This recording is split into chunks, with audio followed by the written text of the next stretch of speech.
Abot nga pala ng 4 na oras ang tattoo session na ito, kaya ito ang resulta. Good morning mga ka-reels. Ito nga pala bumangon ako kasi may puntaan. Magmamadali nga ako dito kasi na-late na akong gising ko. Dumiretso na nga pala ako dito sa lababo para mag-brush ng teeth ko. Pagkatapos nito, ang gagawin ko... Hindi na nga pala ako naligo kasi nagmamadali ako. Dumiretso na ako magbihis. Pagkatapos nito, pinakita ko na kung paano isuot ang sapatos. At pagkatapos kong magbihis, lumabas na ako. Ayan, dali-dali ko. Sumakay sa aking panjera, sa aking baby.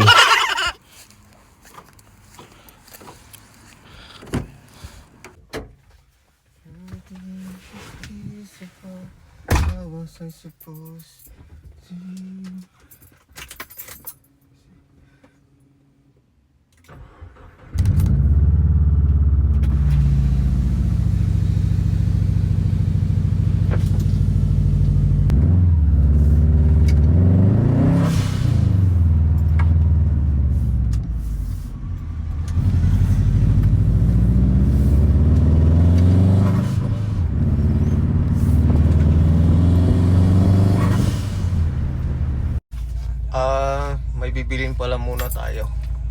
Nagbilin nga pala yung kaibigan ko na pupuntahan ko na bago pupunta sa kanila ay bumili ng wipes. Ito nga pala yung mga ginagamit sa mga baby. Pero sa kanya naman iba ang ginagamitan nito. Naalala ko pala, tanghalian pala yung pupuntahan ko kaya bumili ako ng 2 pizza. Tapos nabayaran ko na, ito, lumabas na ako, dali-dali.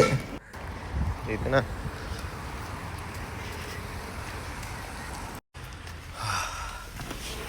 Okay, tuloy-tuloy na tayo. Doon na tayo sa destination.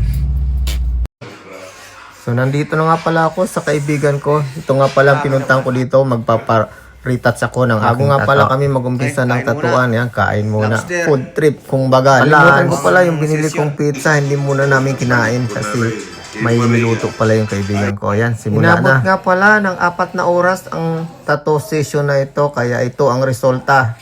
I want to get that fluffy pancake. Oh, crap. Oh, Look at that. last night, long line. Oh, yeah? Yeah. Colored. All Korean. Say hello to my boyfriend.